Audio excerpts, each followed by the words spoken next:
कभी कभी अल्लाह ताला हमें ऐसे इम्तिहान से गुजारता है जो हमारी समझ से बाहर होता है, और कभी कभी वो मोहब्बत वहाँ से देता है जहाँ से हम उम्मीद भी नहीं करते। आज जो कहानी आप सुनने जा रहे हैं वो न सिर्फ हैरान कर देने वाली है बल्कि आपको रूह तक हिला देगी। एक 80 साल की बुजुर्ग महिला जिसने निकाह किया एक 25 साल के नौजवान से। लोगों ने मजाक उड़ाया, ताने मारे, फतवे तक दिए, कहा ये निकाह नहीं नाटक है। मगर जब अल्लाह की कसम लेकर इस औरत ने अपनी दास्तान सुनाई तो सबकी जुबानें बंद हो गईं। इस रिश्ते में उम्र का फर्क तो था मगर नीयत पाक थी, दिल साफ था, और सबसे बड़ी बात नीयत में रिया नहीं थी बल्कि रब की रजा थी। तो क्या ये मोहब्बत सच्ची थी या किसी साजिश का हिस्सा? क्या इस निकाह के पीछे छुपा था कोई गहरा राज? और शादी के बाद ऐसा क्या हुआ कि यह मामला सोशल मीडिया से लेकर मस्जिदों तक चर्चा का विषय बन गया? एक ऐसी कहानी जो दिखाती है कि इंसान इरादा करे तो उम्र, जात और जमाना कुछ भी मायने नहीं रखता, बस नीयत सही होनी चाहिए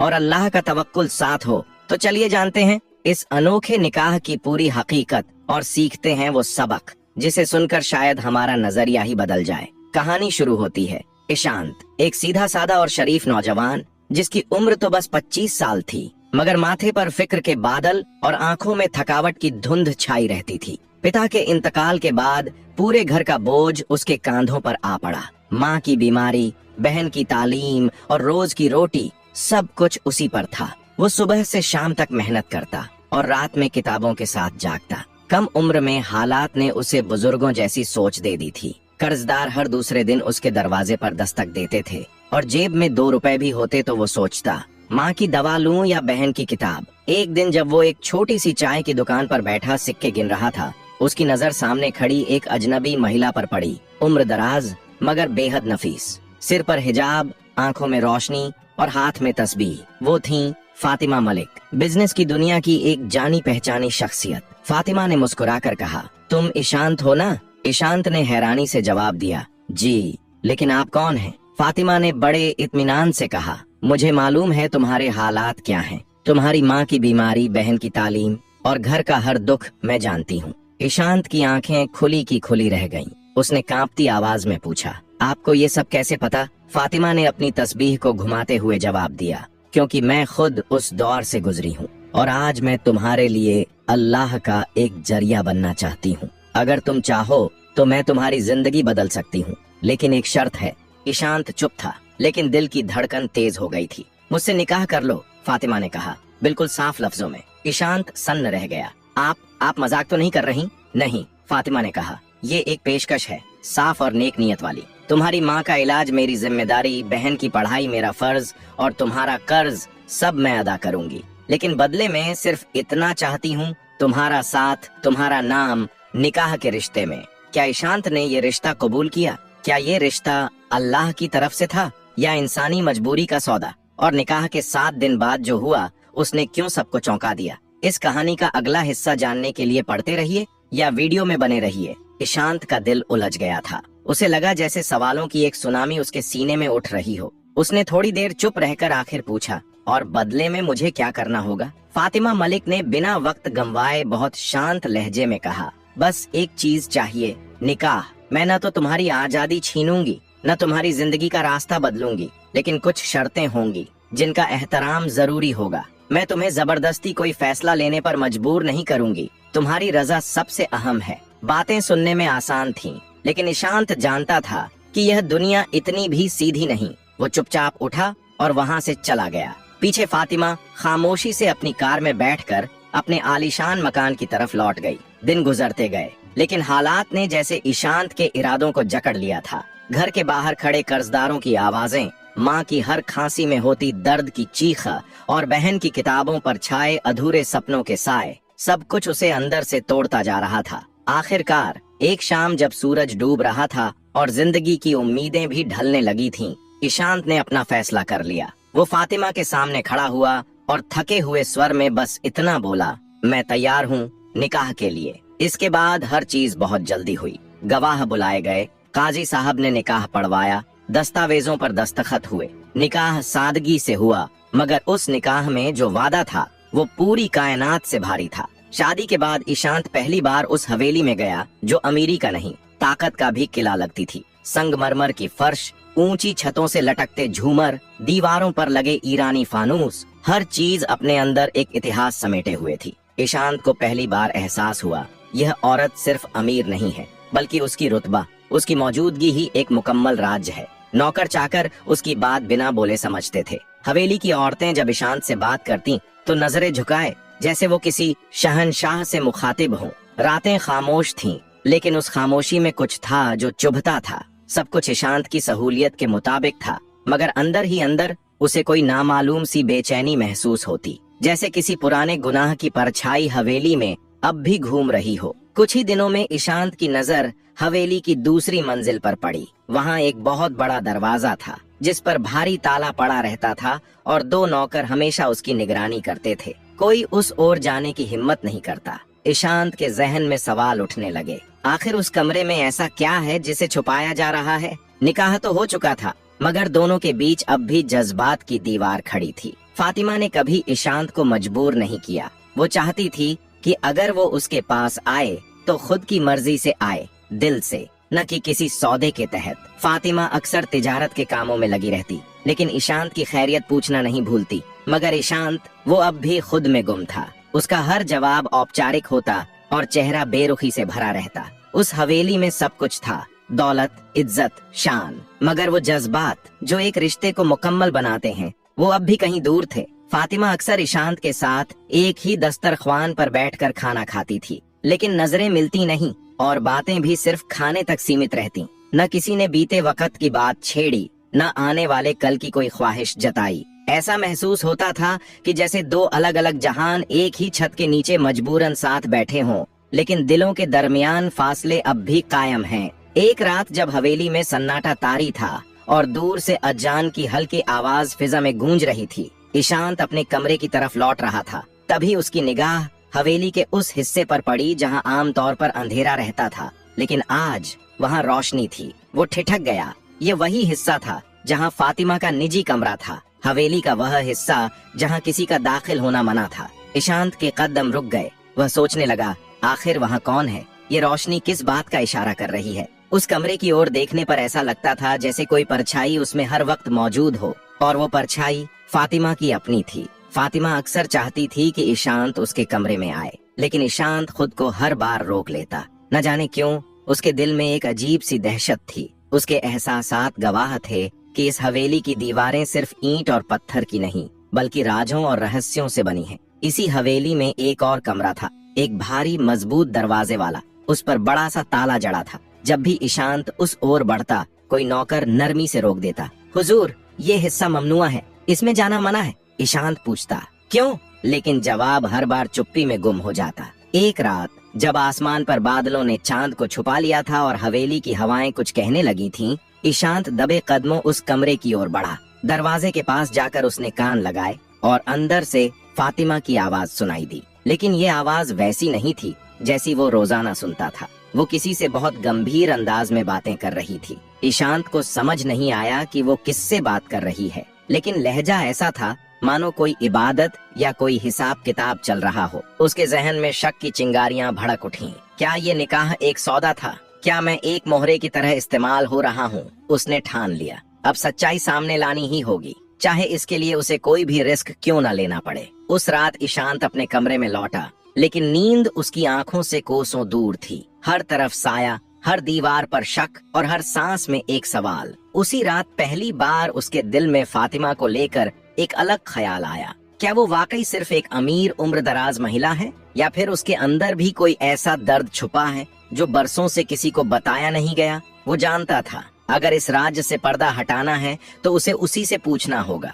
उस औरत से जो उसकी जिंदगी में बेवजह दाखिल नहीं हुई थी। हवेली के गहरे सन्नाटे में सिर्फ दीवारों से टकराती घड़ी की टिक टिक सुनाई दे रही थी। रात अपने तीसरे पहर में दाखिल हो चुकी थी। वो वक्त जब हर गुनाह, हर रहस्य और हर मोहब्बत चुपचाप अपनी परतें खोलती है। ईशांत ने आज ठान लिया था, अब और इंतजार नहीं। अब वह उस रिश्ते को सिर्फ नाम से नहीं, अपने जज्बातों से भी निभाएगा। उसने फातिमा की सबसे करीबी और भरोसेमंद नौकरानी संजना से बात की। संजना एक मासूम, हुस्न से लबरेज लड़की जो हमेशा पर्दे में रहती थी और बस फातिमा के इशारों पर ही चलती थी। मुझे बेगम साहिबा से मिलना है, ईशांत ने सलीके से कहा। संजना ने सिर झुकाया और भीतर चली गई। जब फातिमा को यह खबर मिली, वो जैसे रूह से निखर उठी। उसकी आंखों में चमक दौड़ गई और होठों पर दुआ जैसा मुस्कान आ गया। बिस्मिल्लाह करो, उसे भेज दो, फातिमा ने कहा और संजना के हाथ थाम कर कहा, आज की रात मेरी तकदीर मुकद्दर करेगी। ईशांत जब कमरे की ओर बढ़ा तो वो एक मामूली कमरा नहीं बल्कि इश्क और इंतजार का हरम लग रहा था। दरवाजे पर पहुंचकर उसने दस्तक दी और फातिमा ने खुद दरवाजा खोला।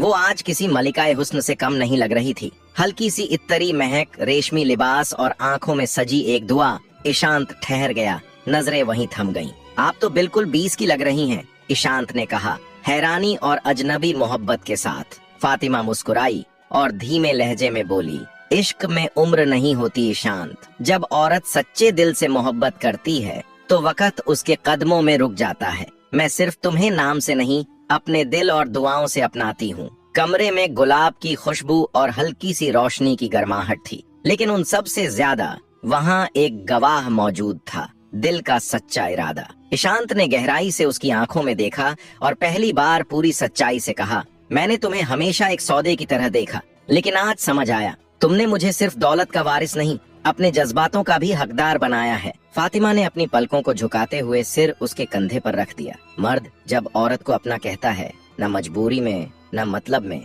बल्कि मोहब्बत से, तो वो औरत उस पल जवान हो जाती है। यही पल मेरी दुआओं की कबूलियत है। ईशांत ने उसका हाथ थामकर उसके माथे को चूमा, जैसे इश्क की पेशानी पर सजदा कर रहा हो। कमरे की रोशनी अब धीमी पड़ रही थी, लेकिन ईशांत और फातिमा की आंखों में जो रोशनी थी वो उम्मीद की थी, भरोसे की थी और शायद अब किसी गहरे राज के खुलने की भी। ईशांत ने फातिमा का हाथ अपने सीने पर रखा और कहा, नहीं, यह धड़कन अब तुम्हारी है। जब तक यह चलती रहेगी मैं तुम्हारा रहूंगा। फातिमा की आंखों में चमक थी और उस चमक में जवानी नहीं बल्कि सच्चे प्यार की रोशनी थी। वह करीब आई, अपने माथे को उसके सीने पर रखकर बोली, मैंने अपनी जिंदगी में बस 2 बार जी भर के सांस ली है। एक जब तुमने मुझे अपनी बीवी कहा और दूसरा जब तुमने मुझे अपना कहा। ईशांत ने उसके बालों को धीरे धीरे सहलाते हुए कहा, मैं तुम्हारी हर झुकी हुई लट में मोहब्बत की कसम खाता हूँ। उसकी आंखों में वह मासूमियत थी जो सिर्फ पहली मोहब्बत में होती है। वह फातिमा के इतने करीब हो गया कि सांसें भी अलग नहीं लग रही थीं।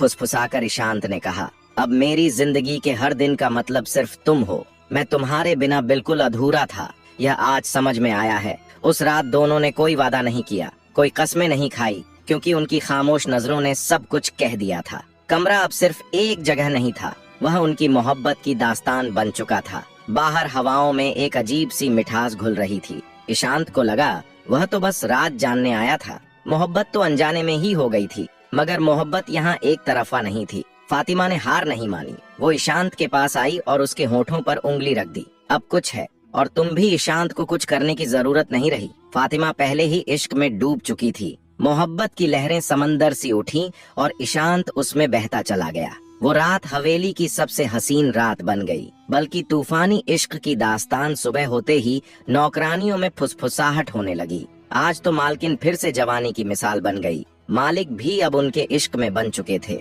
ईशांत को अक्सर लगता उस कमरे में कुछ ऐसा है जो आज तक अनकहा है। उस दिन उसने हिम्मत की दरवाजा आधा खुला था। दिल जोर से धड़कने लगा। वह धीरे से अंदर गया। कमरा हल्की रोशनी से जगमगा रहा था। पुराना फर्नीचर, दीवार पर जड़े चित्र, एक कोने में भारी लकड़ी की अलमारी जिसमें ढेरों फाइलें रखी थीं। ईशांत की नजर पास रखी मेज पर गई। एक मोटा सा लिफाफा पड़ा था जिसके कोने पीले हो चुके थे। ऐसा लग रहा था जैसे उसे बार बार छुआ गया हो। उसने लिफाफा खोला। उसमें एक फोटो थी जिसमें उसके पिता सुरेश मेहता और फातिमा साथ खड़े थे। पिता के चेहरे पर हल्की सी मुस्कान थी। ईशांत की आंखें खुली की खुली रह गईं। तभी एक आवाज आई, आखिरकार तुमने सब देख ही लिया। ईशांत ने पलट कर देखा। फातिमा खड़ी थी, आंखों में न डर न हैरानी, मानो उन्हें पहले से पता था कि यह लम्हा आएगा ही। ईशांत ने फोटो छिपा ली, कांपते हुए कहा, ये शादी कोई सौदा नहीं बल्कि बदला था। फातिमा मुस्कुराई, तुम बहुत समझदार निकले। ईशांत, मुझे नहीं लगा था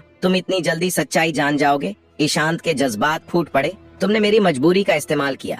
मेरे पिता से बदला लेने के लिए मुझे सिर्फ एक औजार बनाया। फातिमा ने शांत और मजबूती से कहा, अब जब सच सबके सामने है तो सुनो। ईशांत, मैं तुम्हारे पिता से वाकई मोहब्बत करती थी। वो मेरे पहले और आखिरी इश्क थे। जब मैं 25 की थी मेरी जिंदगी वीरान हो गई। मेरा पति रुखसत हो गया। उस वक्त तुम्हारे पिता ने मेरा सहारा बने। मैंने उनकी मोहब्बत समझ ली, मगर हकीकत कुछ और थी। वो सिर्फ अपने फायदे के लिए थे। जब मैंने शादी की पेशकश की तो उन्होंने मुझे ठुकरा दिया। उसी दिन मैंने अल्लाह से कसम खाई, अगर मैं उनकी नहीं बन सकी तो उनका खून बेहिसाब नहीं बहेगा। जब मैंने तुम्हें देखा बचपन में तो दिल ही दिल में तय कर लिया कि तुम ही मेरी तकदीर हो। मैंने तुम्हारे साथ शादी की बदले के लिए नहीं, बल्कि उस ईमानदारी के लिए जो मुझ में बाकी रह गई थी। मैंने तुमसे दस्तखत लिए ताकि तुम मुझे कभी छोड़ न सको। फातिमा ने एक पल रुक कर मुस्कुराते हुए कहा, लेकिन ईशांत, तुमने वो किया जो तुम्हारे पिता कभी न कर सके। तुमने मेरी इज्जत की, मेरी तकदीर को समझा। तुम्हारी इंसानियत ने मेरी नफरत को मोहब्बत में बदल दिया। ईशांत ने कांपती आवाज में कहा, अब मैं तुम्हारी मोहब्बत का बंदी हूँ, तुम्हारा गुलाम। फातिमा ने गहरी नजर से कहा, तुमने मुझे कैद करने की कोशिश की, मगर खुद अपने प्यार की जंजीरों में जकड़े हो गए। तुम्हारा बदला हार गया और मोहब्बत जीत गई। ईशांत ने फातिमा की नाजुक कलाई थामी और उसे अपने दिल से लगा लिया। मैं तुम्हें माफ करता हूँ क्योंकि तुम्हारा दिल अब साफ है और मैंने अपनी तकदीर पाली। फातिमा की आंखें नम हो गईं। उसने फुसफुसाते हुए कहा, अब अगर मौत भी आ जाए तो कोई अफसोस नहीं, क्योंकि तेरा प्यार मिल गया। वो हवेली अब ईशांत का महल बन गई। लेकिन कुछ वक्त बाद फातिमा बीमार पड़ गई और कुछ हफ्तों में हमेशा के लिए इस दुनिया से रुखसत हो गई। उसके आखिरी अलविदा के वक्त ईशांत ने बस इतना कहा, मैं तुम्हें माफ करता हूँ फातिमा, और तुम भी मुझे माफ कर देना। कहानी यहीं खत्म नहीं हुई। फातिमा की 22 साल की नौकरानी संजना, जो हमेशा ईशांत की सेवा करती थी, अब उसके और करीब आ गई। उनका रिश्ता धीरे धीरे छायाओं से निकलकर रोशनी में बदल गया। ईशांत ने संजना से शादी कर ली। अब हवेली में न तो अकेलापन था न सन्नाटा। ईशांत की माँ और बहनें भी वहीं थीं। जहाँ कभी फातिमा का अधूरा इश्क गूंजता था, वहाँ अब संजना की मुस्कान और ईशांत की सुकून भरी जिंदगी बस चुकी थी। ईशांत की मोहब्बत और इंसानियत ने उस दिल को बदल दिया जो कभी सिर्फ बदले की आग में जलता था। वो औरत जिसने बदला चाहा था, आखिरकार मोहब्बत की बंदी बन गई। यह कहानी हमें यह सिखाती है कि सच्चाई, वफादारी और दिल से किया गया इश्क सबसे बड़ी ताकत है। कई बार हम दूसरों को तकलीफ देने की सोचते हैं, लेकिन खुद ही उनके प्यार की बेड़ियों में बंदी हो जाते हैं। रिश्तों में सम्मान, समझदारी और सच्ची भावना हो तो हर जख्म भर सकता है। ईशांत ने जिसे माफ किया वही उसकी सबसे बड़ी जीत बन गया, और जिसने सिर्फ बदले की सोच रखी उसके दिल में भी आखिरकार सच्चा प्यार जाग उठा। वक्त ने घाव दिए और मरहम भी। फातिमा के जाने के बाद भी हवेली में उसकी यादें ताजा थीं, मगर अब वे दर्द नहीं बल्कि एक नेक सीख बन चुकी थीं। संजना ने हवेली को एक नई जिंदगी दी, जैसे हर कोना कह रहा हो, अब अतीत को छोड़ो, भविष्य की ओर बढ़ो। ईशांत हर दिन संजना की तरफ देखता और दिल से शुक्रगुजार होता। जिसने बिना किसी स्वार्थ के साथ दिया वही उसकी सच्ची हमसफर बनी। माँ के मन में भी आया चैन। ईशांत की माँ, जो कभी फातिमा और फिर संजना को लेकर मन में संदेह रखती थीं, अब संजना के सादे व्यवहार, सेवा और प्यार से पिघल चुकी थीं। तू सिर्फ मेरी बहू नहीं, मेरी बेटी है, ये कहते हुए उन्होंने संजना को गले से लगा लिया। हवेली में अब नए रंग भरने लगे थे। दीवारों पर बच्चों की हंसी गूंजती थी। आंगन में तुलसी का दिया हर शाम जलता था और हर सुबह संजना की आवाज से हवेली जागती थी। तो दोस्तों, अगर आपको यह भावनात्मक, दिल को छू जाने वाली और जिंदगी की सच्चाई को दर्शाती यह कहानी पसंद आई हो तो वीडियो को लाइक करें, अपने दोस्तों और परिवार के साथ शेयर करें, ताकि यह संदेश और ये भावनाएं हर किसी तक पहुँचे। और हाँ, ऐसी ही और कहानियाँ जो कभी रुलाएं, कभी सिखाएं और कभी जिंदगी को नया नजरिया दें, उनके लिए हमारे चैनल को सब्सक्राइब करना न भूलें। आपका साथ ही हमारी ताकत है। धन्यवाद। फिर मिलेंगे एक नई कहानी के साथ।